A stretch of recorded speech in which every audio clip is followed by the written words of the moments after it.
Assalamu alaikum wa rahmatullahi wa barakatuh. All the praise is due to Allah, and we ask Allah to send His peace and blessings upon Prophet Muhammad. Welcome back to the proof that Islam is the truth. Now, today we're going to launch into a really special topic, the miracle of the Quran, the linguistic miracle of the Quran. You see, the Prophet Muhammad sallallahu alaihi wasallam told us that every single messenger was sent with a convincing miracle. A miracle, when the people saw it and when they observed it, they knew in their hearts, even if they did not profess it with their tongues, they knew in their heart that this was the truth, that this man truly was a prophet of God. So for example, Moses was given the miracle of the parting of the Red Sea. And when Pharaoh saw it, and when the army of Pharaoh was crushed, he knew that Pharaoh was what he claimed to be. Now I believe, he said, in the God of Moses, the Bani Israel, the children of Israel. Jesus, he healed the sick. He cured the lepers. He gave sight to the blind. Even the dead were raised by the permission of God. These were the convincing miracles that were given to the prophets who came before. But the Prophet Muhammad sallallahu alaihi wasallam, may God's peace and blessings be upon him, said, I have been given the Quran. I have been given the Quran. That is the convincing miracle of the Prophet. And he said, I hope that because of it, more people will enter my religion than any other prophet. So today we're going to be discussing the miracle of the Quran. This is it. I'm holding in my hand here a miracle. Some of you may say, well, how is it a miracle? If you watched the previous series, you would have got an inkling into how the Quran, in terms of its preservation, is truly an amazing thing. But something being amazing doesn't mean it's a miracle. So what do we mean by a miracle exactly? Well, a miracle is something that cannot normally be achieved by natural processes. And a miracle is something quite different from magic, because, for example, there are things that magicians can do. Like, for example, when Moses went to Pharaoh, and the sign that God gave to Moses was his staff. When he threw the staff, it became like a snake. And Pharaoh said, well, I have magicians who can do the same thing. So he called his magicians and he organized a competition between the magicians and Moses. And so the magicians, they managed through their magic to deceive people into thinking that their staffs were snakes. So they threw down their staffs, and they did. They deceived the people into believing that these staffs were snakes, and it seemed as if they were moving. But then, when Moses threw down his staff, it demolished the magic, and the magicians themselves realized that what had taken place was beyond what any magician could accomplish. These magicians were experts. Magic in Egypt at the time had reached a type of an art form. It had reached its peak, and they were in every stratum of society involved with aspects of magic. Even the Egyptian Book of the Dead is a type of magical incantation that is supposed to bring the dead pharaohs and the dead people back to life. But these magicians were astounded. They knew that this was beyond their art, this was beyond their craft, this was beyond their capabilities. What Moses had was from God, and they knew it. For them, it was a convincing miracle.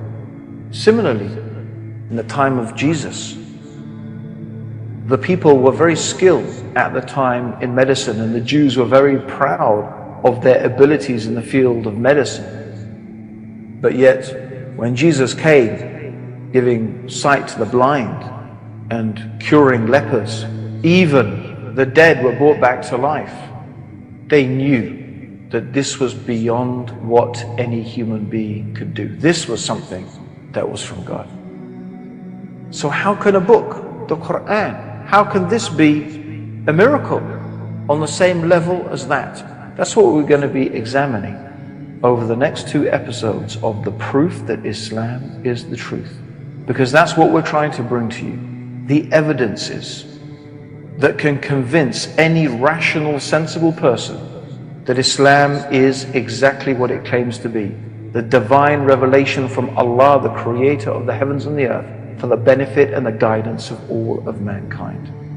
Now, of course, what is noticeable is that each miracle is appropriate for each time and for each place.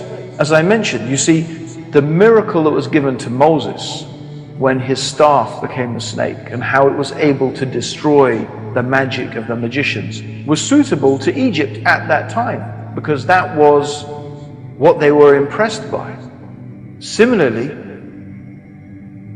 in the time of Jesus, the doctors and the people who were expert in medicine were very impressed. They knew that compared to what their capabilities were at that time, there was no way that they could do those things. They knew that what Jesus had brought was something that was from God. So it was very suitable to that time, to that place.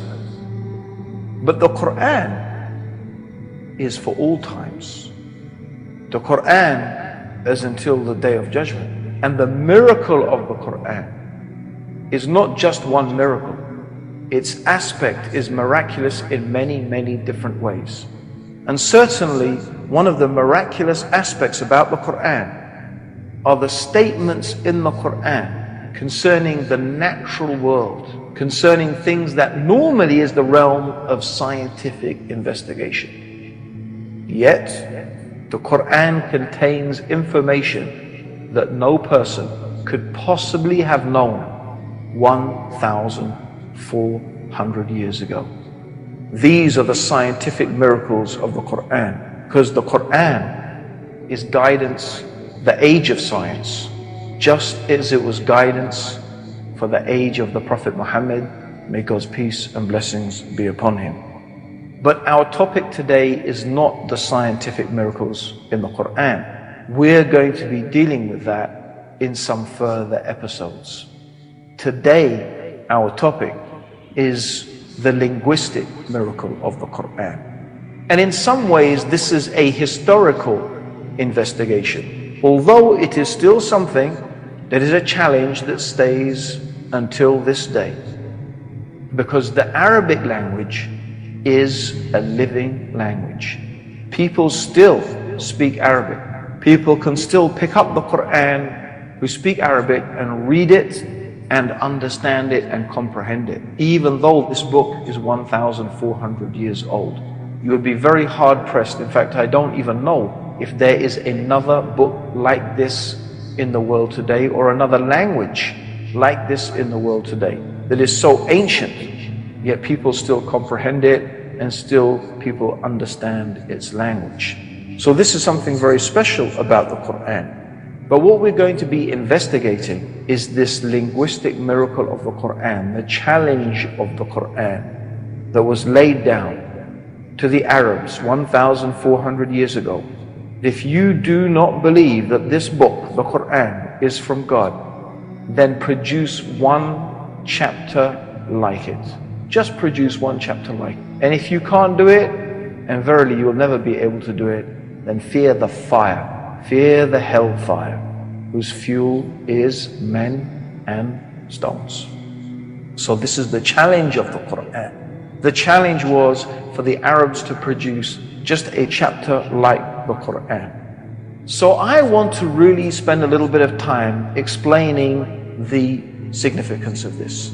And in order to do that, we need to travel back in time, and we need to understand something about Arabia in the time of the Prophet Muhammad, may God's peace and blessings be upon him. We have to understand that this was a time, this was a place with no civilization that we can speak of. It was a real backwater. There was no real civilization there. It was, in fact, the life in Arabia in the time of the Prophet Muhammad was barbaric. We could describe it as barbaric.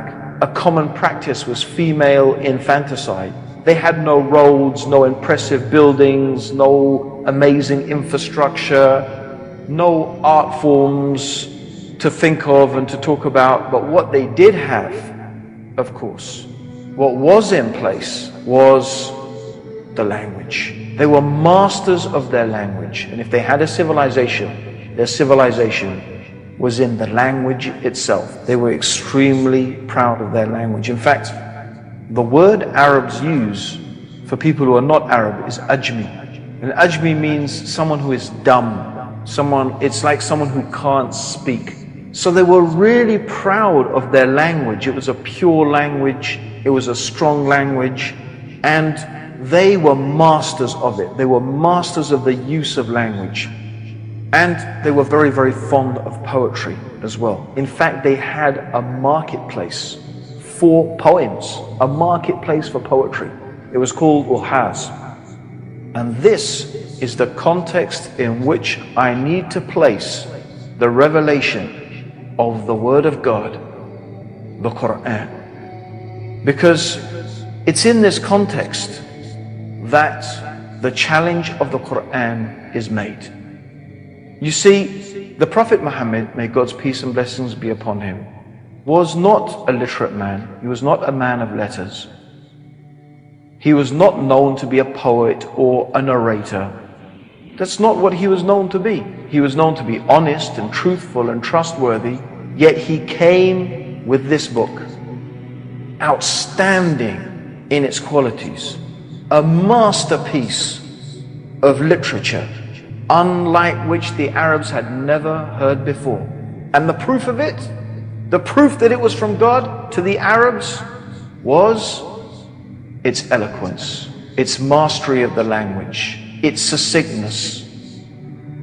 The age of Muhammad, may God's peace and blessings be upon him, was a time when the Arabs were at the peak of their linguistic abilities. Indeed, one of the finest poems ever composed in the Arabic language was done at the time of the Prophet Muhammad sallallahu alaihi wasallam by a man who was contemporaneous to the Prophet. His name was Labayd ibn Rabia. And his poem, when it was recited at the marketplace at Uhaz, caused the Arabs to prostrate before him in admiration.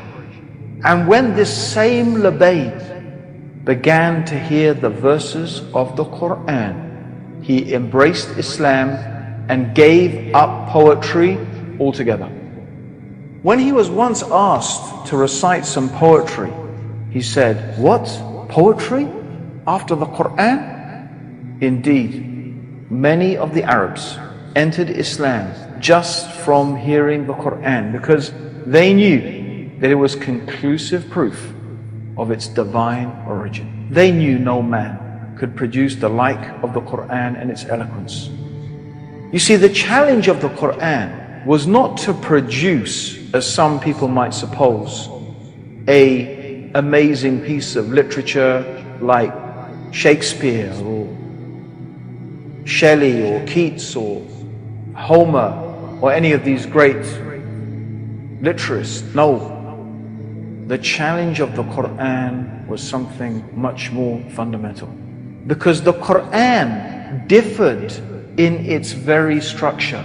The very structure of the Quran was different from anything that had preceded before it in the Arabic language. And you see, in the Arabic language, poetry falls into 16 different bihar. The word bihar means sea. Why?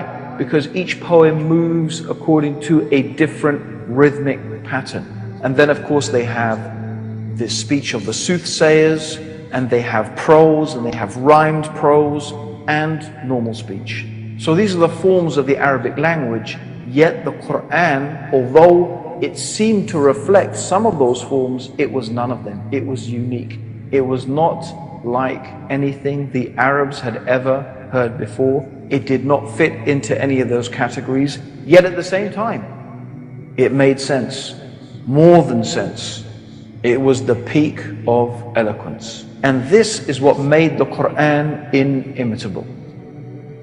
And so the Arabs, the pagan Arabs, who when they heard this message of the Prophet Muhammad, may God's peace and blessings be upon him, the message that they should give up the worship of all the created things, they should not worship idols, they should not worship people, they should not worship each other. Rather, they should pray to and worship only the one God. This was the message of Muhammad, and this was the message of all of the prophets.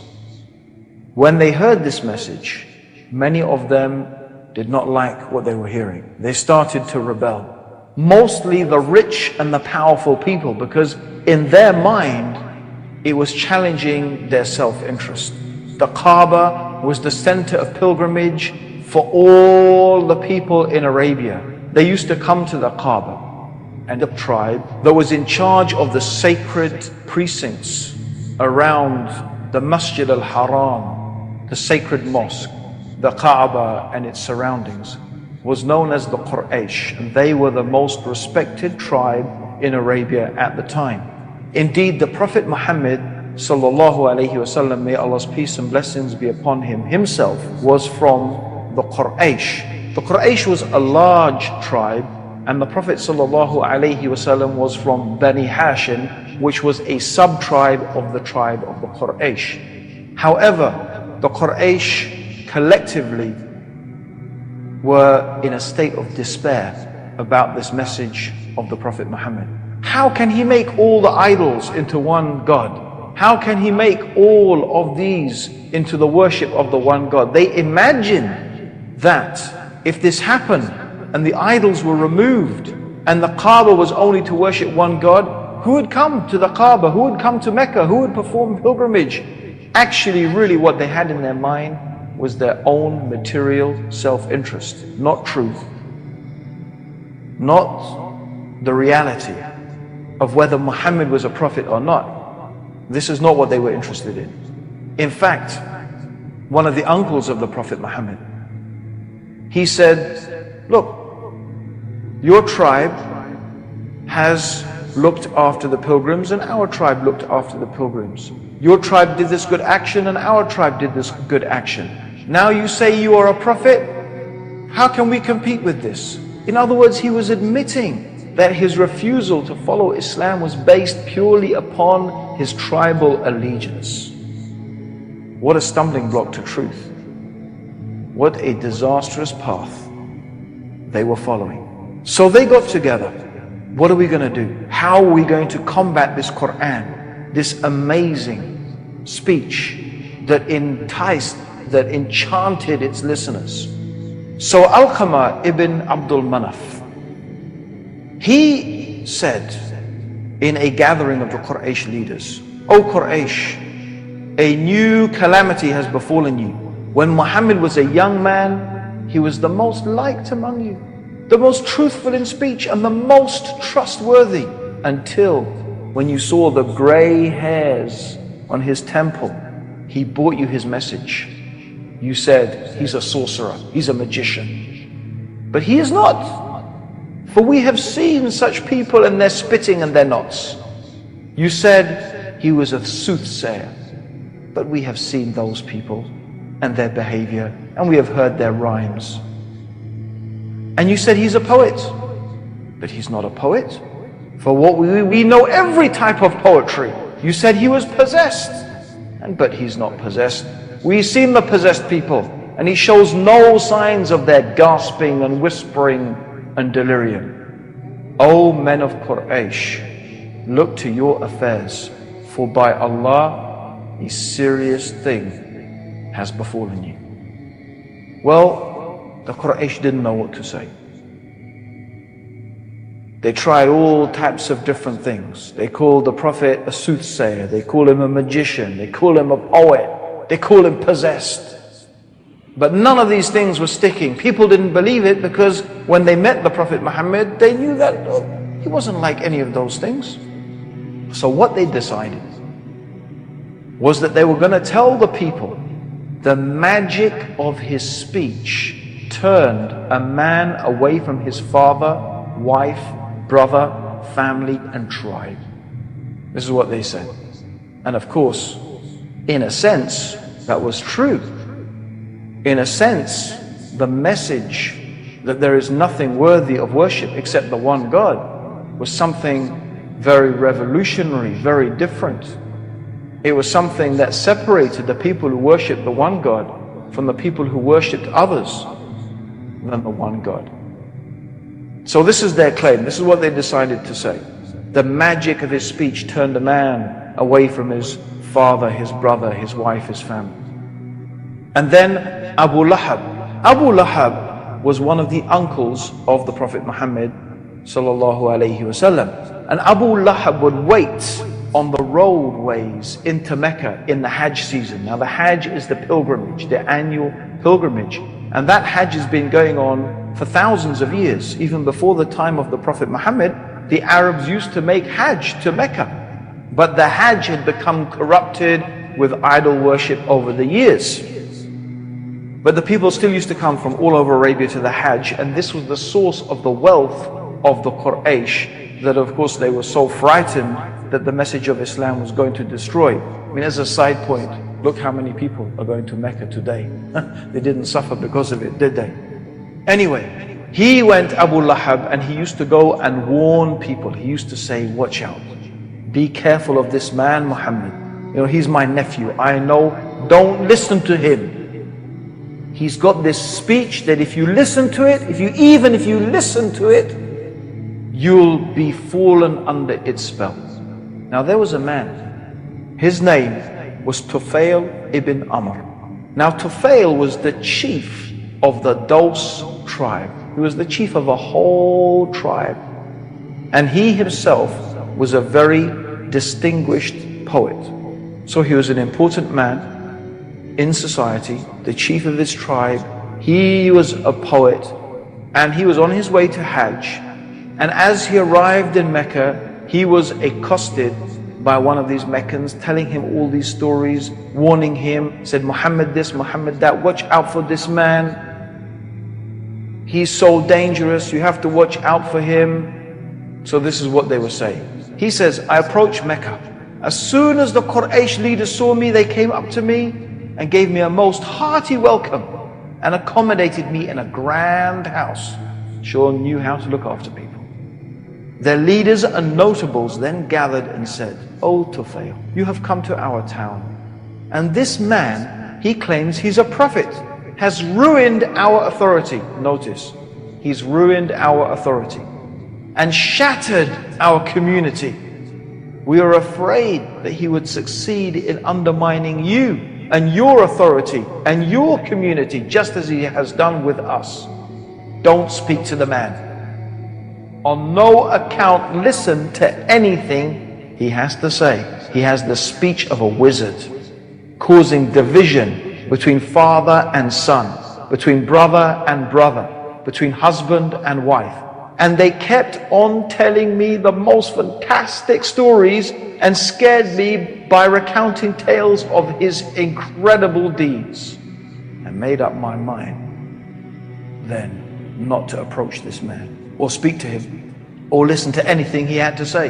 The following morning, I went to the place of worship, went to the Kaaba and made tawaf around the Kaaba as an act of worship to the idols that we made pilgrimage to and glorified. I put cotton in my ears out of fear that something of the speech of Muhammad might affect me. As soon as I entered the place of worship, I saw him standing near the Kaaba. He saw the Prophet Muhammad standing near the Kaaba. He was praying in a fashion which was different from our prayer. His whole manner of worship was different. The scene captivated me. His worship made me tremble, and I felt drawn to him despite myself, until I was quite close to him. Notwithstanding the precaution I had taken, God willed that some of what he was saying reached my hearing, and I said to myself, what are you doing, Tufail? You are a perceptive poet. You can distinguish between the good and the bad in the poetry. What prevents you from listening to what this man is saying? If what comes from him is good, accept it.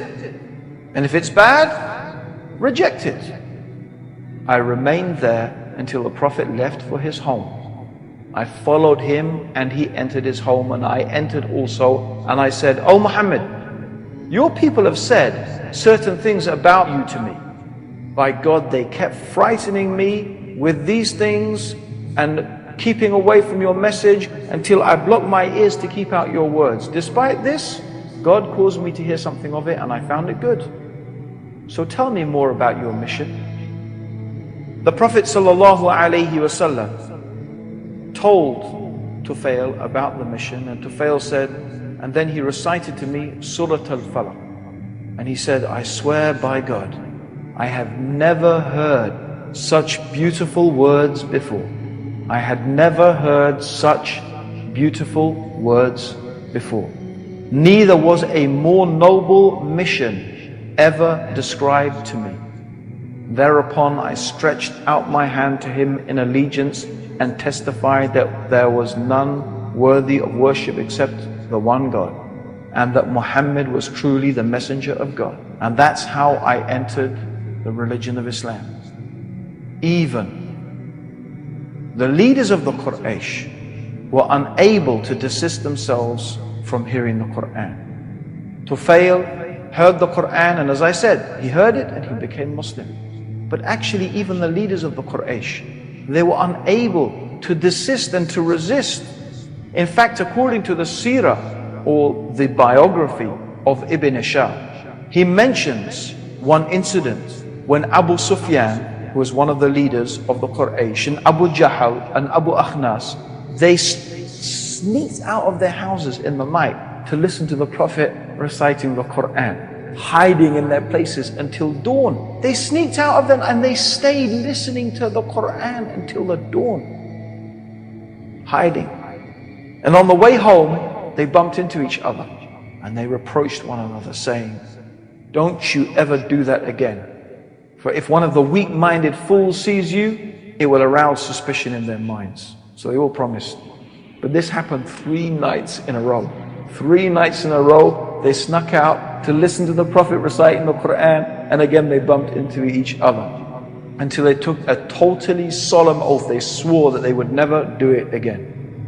This is the question, my dear listeners, that I want you to put to yourself. How is it possible for an unlettered and unlearned man, not versed in poetry, to be able to produce a work of unrivaled eloquence and perfect rhetoric, so that even the assembled experts and masters of all the forms of poetry and the Arabic language were unable to produce the like of its smallest chapter? Indeed, they chose to fight the Prophet rather than meet this challenge. The flower of the nobility were killed, their trade and reputation destroyed. How could they choose this rather than count the verses of the Quran? Let us look at another story. This is the story of Omar ibn al-Khattab. He became one of the strongest defenders of Islam. But before that, he was one of the most violent enemies against the Muslims. He took it upon himself to physically abuse and attack the Muslims. And things became so bad for the Muslims that they were forced to flee. And this was something unheard of, that people should flee their own tribes, that they should flee their own people, because the Arabian society was held together by tribalism. But the Muslims were fleeing their own tribes and they fled to go and live in Abyssinia. And when this happened, Omar really began to think about things, and he was really unhappy about it. And the more he thought about it, the more unhappy he got. Until one day he decided, I am going to kill Muhammad. I've had enough. He took his sword and he was on his way to kill the Prophet Muhammad. But on the way, he met one of the people who had become Muslim secretly. And he said to him, where are you going, Omar, with your sword drawn like that? He said, I'm on my way to kill Muhammad. So he started to think, what can I do?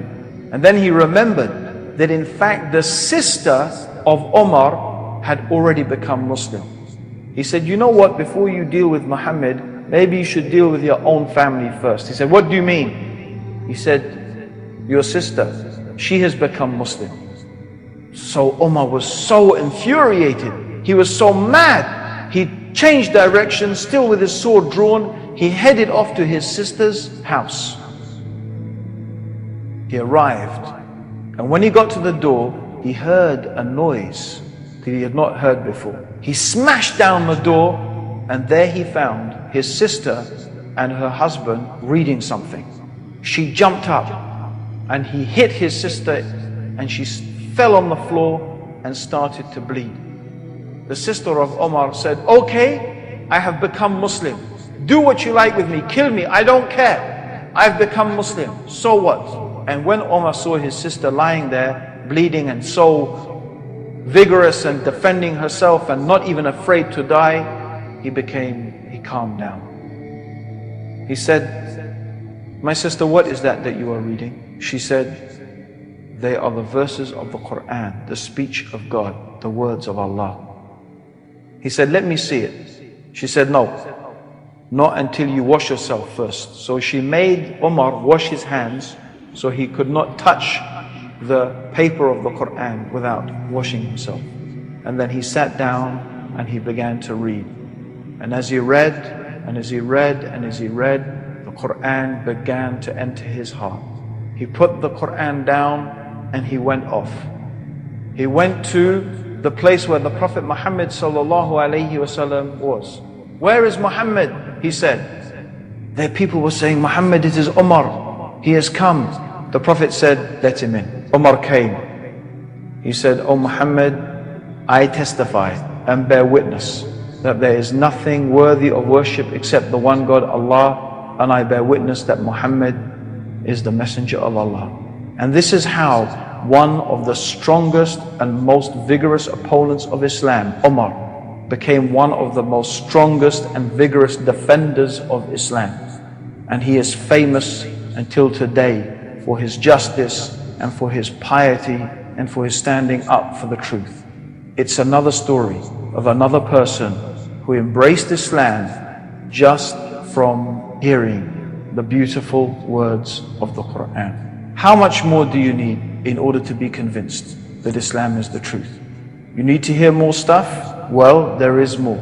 Join us in our next episode for more amazing evidences of the divine origin of the Quran and for the proof that Islam is the truth. Until then, Assalamu alaikum wa rahmatullahi